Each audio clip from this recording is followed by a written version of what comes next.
Jared Goff. No, not the Goff you're thinking of. The Goff I'm talking about is Jared Goff, as he has the Lions rolling in the NFC with an 8-2 record. This is Sports Guy talking that you guys are watching and listening to. I am Dustin Tran, your host, as I am here today to talk about the Lions being an incredible football team this season, as they were going up against the Packers on Thanksgiving. The Lions are 8-2, which is their best start ever since 1962. Jared Goff has elevated the Lions so much that we are talking about them as possible Super Bowl contenders. Before I say anything else though, I want to present you guys with a topic question. So here it is. Can Jared Goff prove his dominance tomorrow against the Packers? Ultimately, I'm going to have to go with a yes for this answer. I believe Jared Goff is going to play big time for the Detroit Lions on Thanksgiving, mainly because of the fact that Jared Goff has been playing big time football for the Detroit Lions this year. Now, when I talked about Jared Goff before the season started with some of my buddies, I was concerned that Jared Goff would melt under expectations. Well, not only has Jared Goff not melted under expectations, he has risen above expectations. Why did the LA Rams get rid of him several years ago? Because they didn't believe that Jared Goff could rise to the pressure when it mattered most. And the Rams, for the most part, were correct in that thinking. I remember Jared Goff and the LA Rams took the Rams to the Super Bowl in 2018, and then he crumbled under the pressure in Super Bowl 53 against the New England Patriots, and that caused the LA Rams to have pause in terms of believing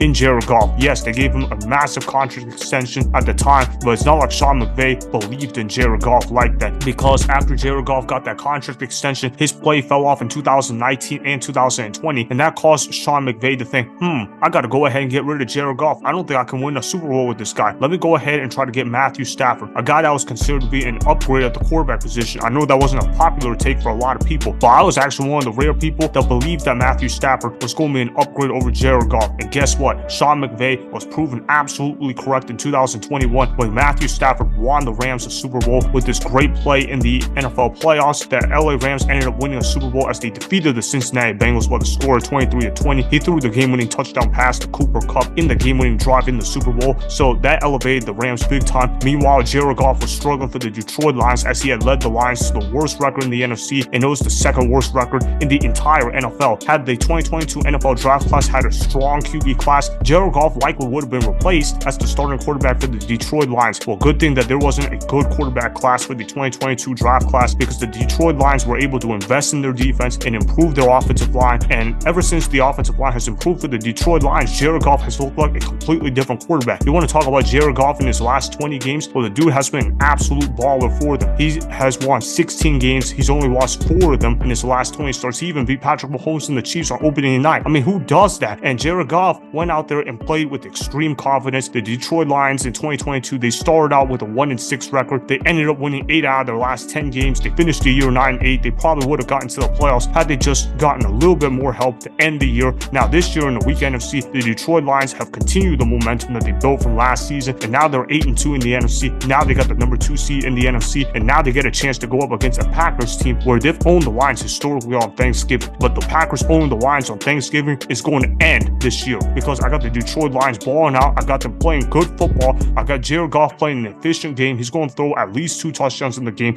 He might even throw for 3 touchdowns. They're going to be able to run the football as well. They got 2 good running backs in Jahmyr Gibbs and David Montgomery. They got Amon-Ra St. Brown, another good receiver for the Detroit Lions, and they got Jameson Williams. Don't forget about him. When the Detroit Lions are fully healthy, their offense is as explosive as anybody in the National Football League. And a big reason for that is because the offensive line is giving Jared Goff time to throw the football. When you have an offensive line that is allowing less than 2 sacks a game in the last 20 games, that means your offensive line is really good. And what also helps is Jared Goff never missing time due to injury. Every time Jared Goff plays on the football field, this man just manages to stay healthy. You know how hard that is to do in today's NFL? And Jared Goff is just sitting out there playing every single game, and he's just battling it out through everything. I think one of the reasons why Jared Goff struggled at the end of his Rams tenure was because he was nursing with an injured thumb. He was playing out there with an injured thumb in his throwing hand, and that caused his play to decline significantly in 2020 for the LA Rams. I was talking with this friend of mine, and I was saying, man, Jared Goff, he just hasn't lived up to a contract. And he was telling me, hey man, you got to stop worrying about Jared Goff. He wasn't 100%, and Sean McVay, he got to stop holding that against him. He got to understand that Jared Goff was clearly compromised. And you know what? I agree with that friend that I was talking with, because Jared Goff has been playing some really good football this year. This dude is completing 61.1% of his passes in his last 20 starts. He's thrown for 263.9 passing yards per game in his last 20 starts, so that means he's been really efficient. He's thrown 33 touchdowns in that time span. He's only thrown 9 interceptions. He's barely taken any sacks. He has also done a good job protecting the football. football as well in terms of fumbles lost. He's only lost 1 fumble in that entire time. So when you have a quarterback like that that's not turning over the football and getting his team's touchdowns, that means that he's doing a really good job. And honestly, he could have even more touchdowns if he didn't hand the ball off to the running back so often at the goal line. This guy's getting the Detroit Lions points on the board. And if you want to talk about offensive play caller, the importance of it, well, look no further than Jared Goff, because whenever Jared Goff has an awesome play caller, that means he's going to be really good. When Jared Goff has a bad play caller, that means Jared Goff is going to be awful. Jared Goff is as good as your play caller, and the Detroit Lions understood that. They understood that they had to get a good play caller to get Jared Goff set up for success, and they did that with hiring Ben Johnson a couple of years ago, because ever since Ben Johnson has been on the Detroit Lions, Jared Goff has looked like a completely different player. In fact, Jared Goff has played so well this year that I'm not even going to go ahead and be afraid to name him the MVP of the National Football League. I think Jared Goff has played so well for the Detroit Lions that you have to consider him in the MVP conversation. We talk about Lamar Jackson, we talk about Jalen Hurts, we talk about all these elite quarterbacks, but we leave out Jared Goff's name. I think the reason why a lot of people leave his name out is because he's not particularly mobile and he doesn't have a great arm. But it doesn't matter, because when you've been efficient with the football, when you're getting the ball out to your playmakers, and when you've been winning a lot of games like you've been in the last 20 games, yeah, you're going to be in the MVP conversation, or at least he should be in my mind. As far as what the Detroit Lions are not telling you about Jared Goff, they're not telling you that Jared Goff is the glue that makes it all work together for the Detroit Lions. Because if you take Jared Goff out of the Detroit Lions, that Lions team would not be 8-2. You might be wondering, how could the Lions not be 8-2 with just an average quarterback in Jared Goff? Well, Jared Goff is a lot better than average. And a lot of people think that he's just an average quarterback, but he's actually a top 10 quarterback in the National Football League. He has played so well to the point where the Detroit Lions are going to have to give him a massive contract extension after this season. They're going to have to pay him up a lot of money because he's been playing really good football for the Detroit Lions, and I expect the Lions to continue winning. I'm looking at the Lions schedule after Thanksgiving.